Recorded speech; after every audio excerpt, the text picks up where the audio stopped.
Bună ziua frumoși mei gemeni, bine ați venit dragi mei, astăzi facem etalarea bonus pentru luna ianuarie, etalare cu mesaje de la cărțile Oracol, special, valabilă pentru toți cei care aveți soare, lună, ascendent sau Venus în gemeni. Începem cu 3 mesaje, bineînțeles, de la acest minunat oracol, dar nu înainte să vă urez un an nou fericit, la mulți ani dragi mei, să ne vedem cu bine și să dea Domnul să fie un an de tranziție, așa cum îl simt eu, o tranziție cât mai ușoară către 2026. Hai să vedem. Primele 3 mesaje pentru voi. Semnale. Atenție la semnale în această perioadă. Nu te îngrijora, ni se spune aici, există luminița de la capătul tunelului, nu-ți mai bate capul cu o situație întunecată, îmi vine să spun, privește către lumină. Urmărește semnalele, te vor duce către lumină. Foarte interesant. Și flexibilitate. Ai nevoie să fii mai maleabil, îmi vine să spun aici. Atenție la fixisme sau, nu știu, la limitări pe care ți le pui singur. Da? La capătul cărților avem tu poți. Uite, vezi? Deci aici vorbim despre mesaje optimiste sau de susținere, dacă vrei, care îți spun că vei primi semnale care să te ducă către ieșirea dintr-o situație poate obscură sau o situație problematică cu care tu îți bați capul. Pentru că aici se spune nu te mai îngrijora, da? Încearcă să... Mie vine să spun să crezi. Dacă tu te flexibilizezi și ești atent la ceea ce vine către tine, aceste semnale, semnalele pot fi de tot felul. Semnale, uite, nu știu, habar n-am, mergi pe stradă și la un moment dat vezi o matriculă la o mașină în care scrie hai, ce știu eu, sau pot, sau nu știu, semnale, o grămadă de chestii care vin către noi, de foarte multe ori primim semnale în care noi nu le luăm în seamă de fapt. Nu credem în semnale. Poți primi semnale citind o carte, ceva îți face un click sau ascultând ceva pe YouTube în care tu vei simți că acolo, în acel mesaj, există ceva pentru tine. Încercați să fiți flexibili și să nu vă mai bateți capul cu situația în care vă aflați în momentul de față și aici e ca și cum nu-ți pierde speranța. Există lumină la capătul tunelului în care te afli acum. Tu poți, dacă vrei, poți. Foarte interesante mesaje. Dragi gemeni, nu știu cu ce vă confruntați, dar mesajele sunt interesante. Da? Hai să vedem alte mesaje pentru voi. Avem 7 de cupe.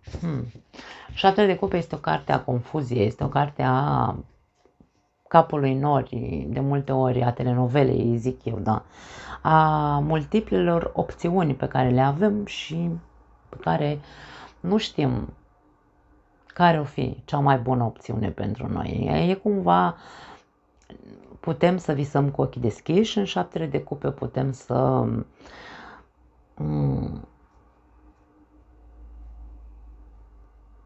ne dezamăgim în timp, pentru că visatul cu ochii deschiși nu este real, este o imaginație aici. Tu îți imaginezi multe lucruri care probabil că nu se pot face, nu pot deveni realitate, probabil. Mesajul spune în următorul fel. Nu toate opțiunile mărețe care ți se oferă vor fi opțiuni mărețe sau bune pentru tine. Vezi ce ți se oferă în această perioadă. Pentru că nu tot ce ți se oferă este adevărat sau este real sau este bun pentru tine, da? Deci aici tu urmărește semnalele pentru că această carte s-a așezat sub semnale. Vezi ce opțiuni vin către tine.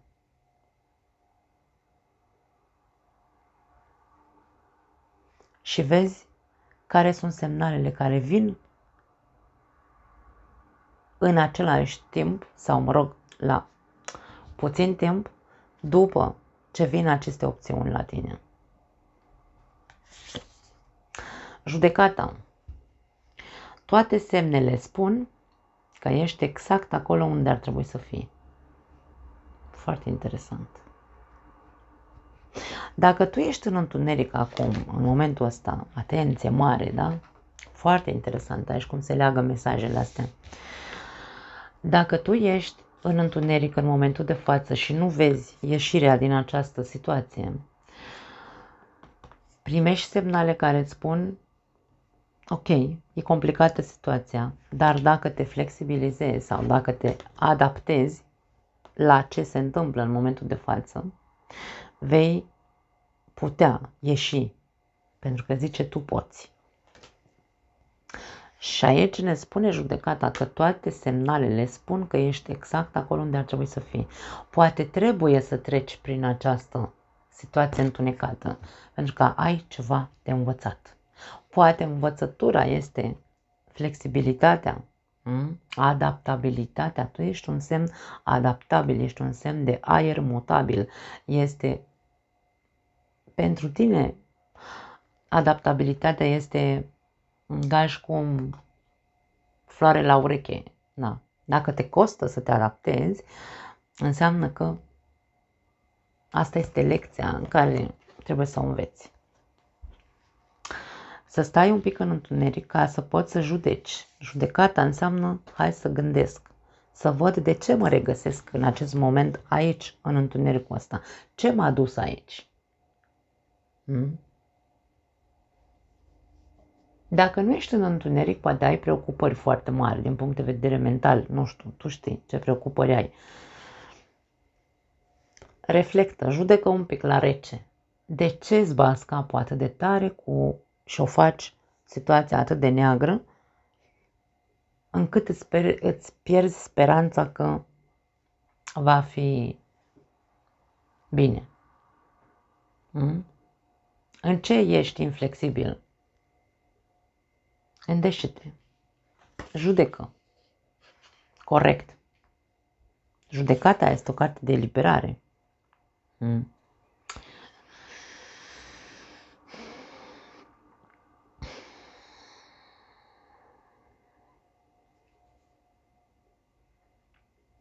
Foarte interesant. Ești exact acolo unde trebuie să fii. Este vorba de ieșirea din niște iluzii aici cu 7 de cupe. Ție ți se tot arată niște semnale că tu trăiești așa cumva, într-un fel sau altul, cu capul în nori, să spunem, sau, nu știu, idealizezi ceva foarte tare. 7 de cupe este o exagerare de imaginație sau o imaginație exagerată, da? Dar este acel îmbătat cu apă rece. Stau cu capul în nori, prefer să stau cu capul în nori, să nu văd realitatea. Judecata este realitatea noastră, da? Și aici este lecția pe care tu trebuie să o înveți, este să ieși odată, ești unde ești acum, pentru că trebuie să vezi că ești cu capul în nori. Nu pot să zic altceva. Foarte interesant aici. Da, dacă vreți să mă jurați, sunteți liberi să o faceți, nu e nicio problemă. Noi facem aici tarot psihologic, da? Nu facem tarot de hai să ghicim, să vedem mâine ce îmi vine avionul în cap sau câștig la loto sau ce. Nu. Bun, următorul mesaj pentru tine este de la Regina de Monede, care spune: nu este nevoie să te sacrifici, poți avea totul, ți se spune. Acum, eu aici nu văd sacrificiu, da? Poate sacrificiul pe care tu îl faci este că îți bați capul prea mult cu ceva ce nu e real aici. Tu știi, eu Cam asta, la asta cred că se referă acest mesaj. Nu e nevoie să te sacrifici. Poți avea totul. Regina de monede este foarte realistă. Tu ești realist, tu judeci adevărul așa cum este, tu poți să faci într-un fel sau altul, să discerni de ce ești în situația asta, de ce nu vezi semnalele care vor să te arate că te îmbeți cu apă rece într-o anume situație în viața ta. Poți să discerni, pentru că regina de monede este foarte realistă. Este pe palpabil, pe concret. Ea vede și zice, ok, asta este ceea ce am. De foarte multe ori, regina de monede, da, se sacrifică, e mama răniților, îi spunem în tarot. Dar când regina de monede se trezește, pentru că aici avem judecata lângă regina de monede, când regina de monede se trezește, își dă seama că nu are de ce să se mai sacrifice pe ea sau să-și sacrifice viața pentru o situație iluzorie, 7 de cupe, care o ține în tensiune, în griji, cu toate că semnalele care vin către tine sunt foarte, hai să le zicem, vizibile. Da. Bun, hai să vedem îngerii iubirii. Interesantă etalarea. Lasă-ți fostul să plece din viața ta. Nu știu dacă neapărat nevoie să vorbim despre un fost partener, poate aici vorbim doar despre purificarea energiei. A venit momentul să îți purifici energia, ni se spune aici. Da? E vorba despre o curățare. Tu ai nevoie să te descotorosești de ceva sau de cineva din mintea ta. Hai că vedem, să le scoatem pe toate întâi. Lasă-ți prietenii să te ajute. Ok. Și exprimă-ți iubirea. Lansează-te și fă primul pas, ni se spune aici. Dacă aveți o relație, cred că aici nu e vorba despre un fost partener, aici este vorba despre în ceea ce privește partenerul de viață.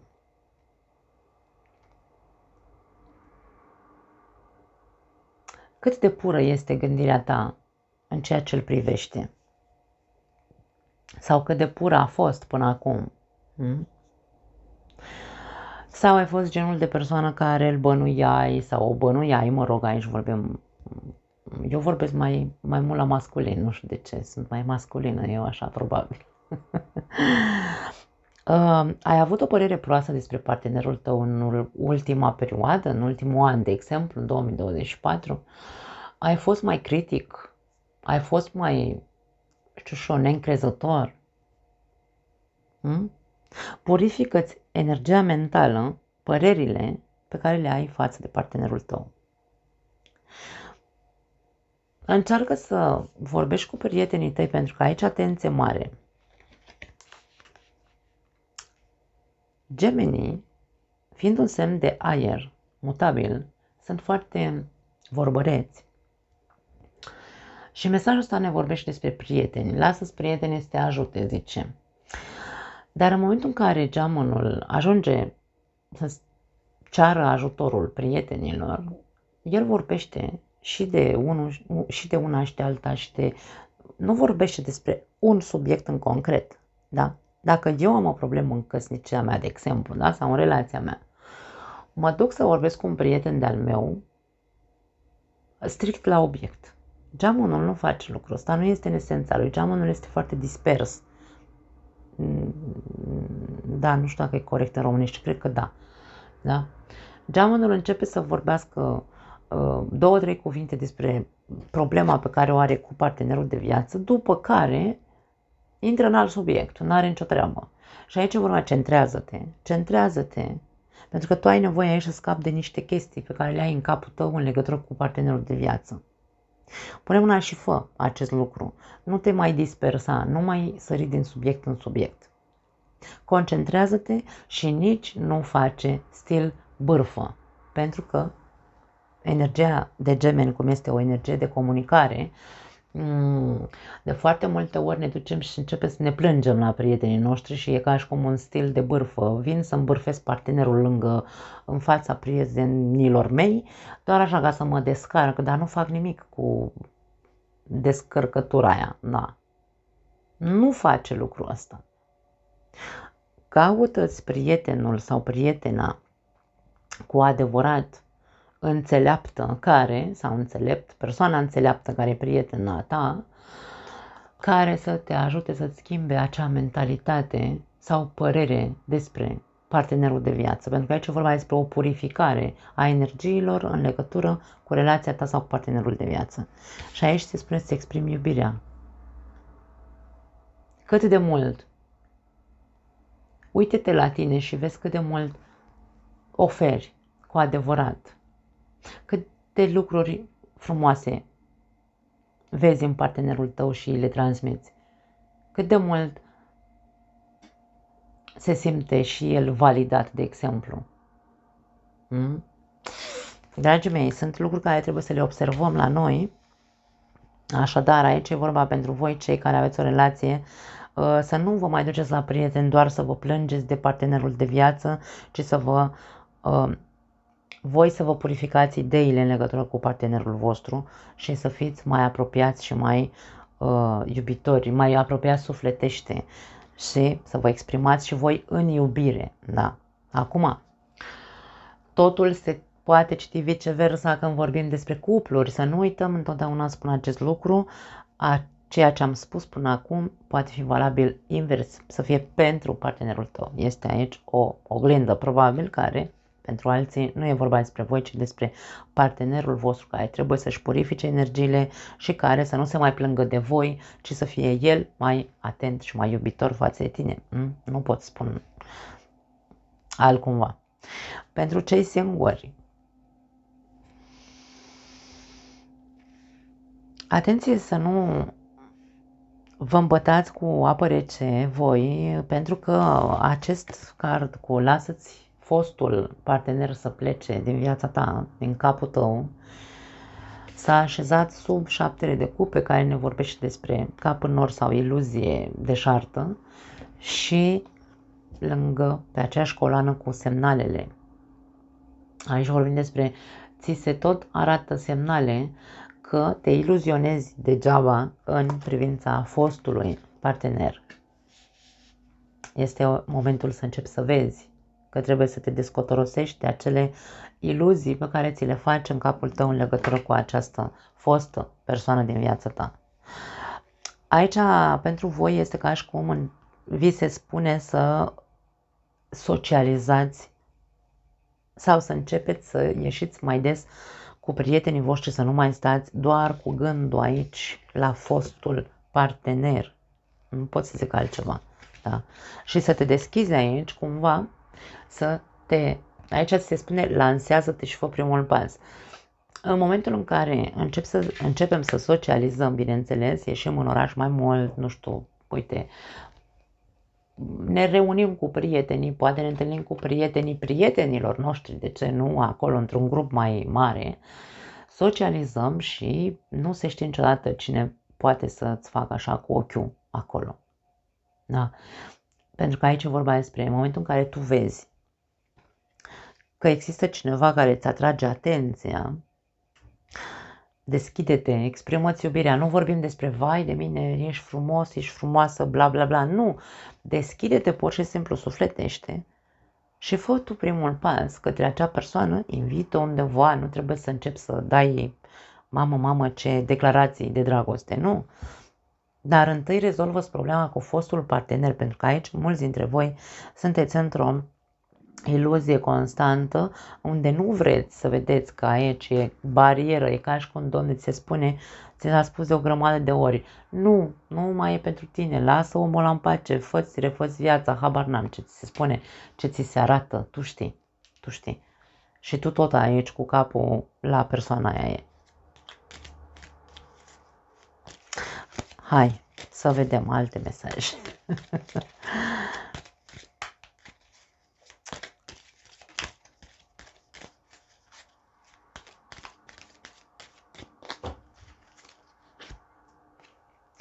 Cheia. Închide și deschide. Ce vrei să spun? Cheia e la tine. Închide un capitol și deschide altul. E foarte clar acest mesaj. Avem copacul, stabilitate și creștere. E momentul să începi să te înrădăcinezi, să fii realist, pentru că aici vorbim despre rădăcină, înseamnă realitate, avem judecata care vrea să ne arate realitatea, o anume realitate, avem regina de monede care este realistă, avem aceste mesaje care ne duc cu gândul la rădăcină, stabilitate și creștere. E momentul să începi să crești. Caută-ți terenul, caută-ți locul care să te facă să crești și să ieși din iluzii. Închide un capitol, deschide un alt capitol care să aibă legătură cu picioarele pe pământ și capul bine mobilat, cum spun eu câteodată, da? Și avem balanța. Balanța asta, da? Nu zodia balanță. Care ne vorbește despre justiție și documente. Pentru unii dintre voi este un mesajul unei case. Probabil că unii dintre voi o să vă cumpărați în sfârșit prima casă. De ce nu? Vi se dă cheia la casă și veți porni un nou capitol sau va începe o nouă eră, dacă vreți, pentru voi. Nu știu dacă neapărat vă mutați aici, nu este vorba despre mutare, este vorba despre a încheia sau a semna niște documente legate de o casă. Vorbim despre o cheie, vorbim despre o stabilitate unde te vei simți cumva înrădăcinat. E vorba de a-ți cumpăra ceva al tău unde să spui că este acasă. Pentru unii dintre voi despre asta ne vorbește această combinație. Avem la capătul cărților o surpriză, avem un plic aici, o scrisoare, poate primești niște mesaje, vei vedea. Justiția și documentele aici, dacă vorbim despre ce am spus mai devreme, că e momentul să începi să închizi un capitol și să deschizi un alt capitol care să te facă să devii mai cu picioarele pe pământ și cu capul bine mobilat, aici vorbim despre așa. Justiția este acceptarea, da, faptului că e momentul să începi să crești, acceptarea faptului că e momentul să fii realist, acceptarea faptului că trebuie să începi un nou ciclu. Toți suntem într-un nou ciclu. După cum am spus, anul 2025 este un an de tranziție. Echilibru aici cu justiția. E momentul să începi să te îndrepți către echilibru. Ajunge cu iluziile, ajunge cu statul cu capul în nori, ajunge cu irealitatea. E momentul să fii realist, să te îndrepți către realitate. Stabilitate, creștere. Hai să vedem. Ultimile 3 mesaje pentru voi. Avem aici acest card cu mesajele, cu scrisoarea, mesaje și semnale. Nu uita. Vin. Scăpătorul. Nu glumesc aici. Aveam cel care dă bir cu fugiții. A ieșit și a mai ieșit la o zodie. Nu știu dacă la Berbec sau la Tower. În fine, nu contează. Avem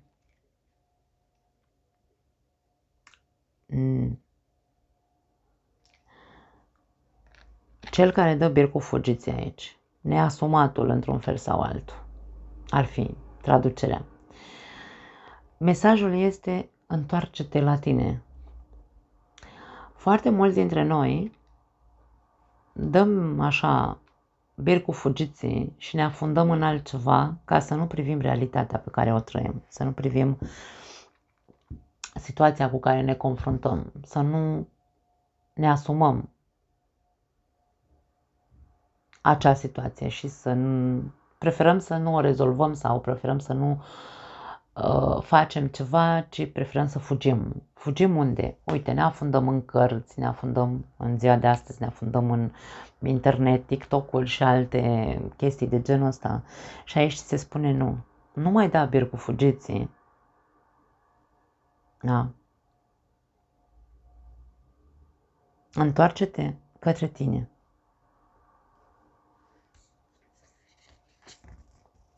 Avem Universul, care mesajul vine cu următoarea frază. Toți suntem praf de stele. Eu acest mesaj îl simt ca partea spirituală din fiecare dintre noi. Ce credințe ai tu? Pentru că dacă tu crezi că ești doar, hai să spunem așa, o persoană care are doar griji sau doar probleme sau unde este, de ce nu reușești să ajungi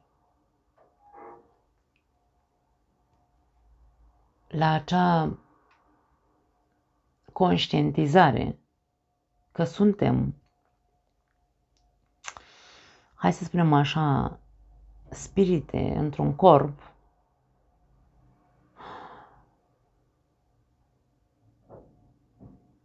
și acel spirit avem nevoie să avem grijă de el.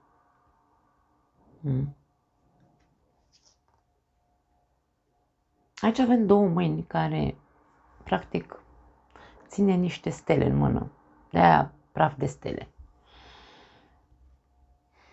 Când a fost ultima oară când te-ai conectat la spirit? La spiritul tău, nu vorbim de fantome, na? Nu mergem pe cărări. Când a fost ultima oară când te-ai conținut pe tine? Pentru alții dintre voi, atenție, pentru că aici este vorba despre a judeca, a fi realist în același timp, a fi coerent, pentru că avem aici o senzație de cap în nori cu 7 de cupe, da? Pentru că unii dintre noi, de multe ori, dăm bir cu fugiții și scăpăm așa în bolul cu melancolie, în borcanul cu melancolie și exagerăm aici și visăm cu ochii deschiși, cai verzi pe pereți, cum zic eu, ne afundăm în TikTok-uri sau în citit și stăm în continuare cu capul norii. Că suntem, poate voi ziceți, suntem praf de stele, suntem destinați să fim într-un fel sau, nu știu, o chestie de asta de spiritualitate dusă la extrem, în care nu are niciun sens să privim doar asta și avem aici judecata care ne spune realitate, regina de monede care ne spune împământare, stabilitate, creștere, rădăcini, pune mâna și pune picioarele pe pământ și capul bine mobilat, da? Mesajele sunt interpretabile, dacă vrem. Da. Așadar, extremele nu au ce căuta. Eu asta simt aici să spun. Și avem spinii de la trandafiri. Aici avem niște persoane cu trandafiri în mână. Și vine cu următoarea frază. Țeseți coroana sau împletește-ți coroana pe care o meriți.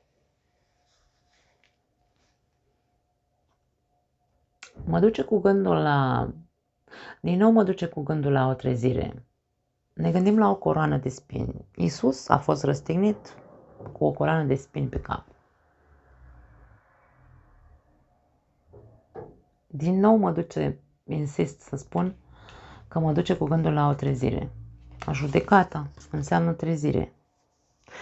Tu trebuie să ieși dintr-o iluzie, dintr-un somn, cumva. Tu trebuie să închizi neapărat un ciclu în ceea ce te privește pe tine și să deschizi un alt ciclu. Puneți coroana sau împletește-ți coroana pe care o meriți. Care este?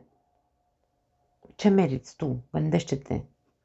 Meriți să trăiești așa păcălit de viață sau să trăiești așa fugind? Să fii cu capul în nor și să crezi că dacă ești în extrema spiritualității îți face vreun bine? Nu știu, gândește-te dacă e vorba despre asta. Pentru că aici se spune să te întorci înapoi la tine. Întoarce-te la tine, conectează-te cu spiritul tău ca să vezi ce meriți și ce nu meriți. Da? Nu mai lăsa pe nimeni să-ți facă rău. Spinii fac rău, înțeapă, ne rănesc. Care sunt lucrurile care îți fac rău? Tu gândește-te, pentru că sunt lucruri pe care câteodată ni le facem singuri. Ne facem singuri rău. Ne amăgim. 7 de cupe e o carte a amăgirii. Ne amăgim cu anumite lucruri, cu anumite persoane și ne păcălim așa singuri și toată această etalare, toate aceste mesaje ne spun că tu primești semnale sau vei primi semnale care te vor ajuta să-ți dai seama că trebuie să te readaptezi într-un fel sau altul și să ieși la lumină. Ți se spune că tu poți. Trebuie doar să vrei. Nu poți să zic altceva. Mă pup. Ne vedem data viitoare.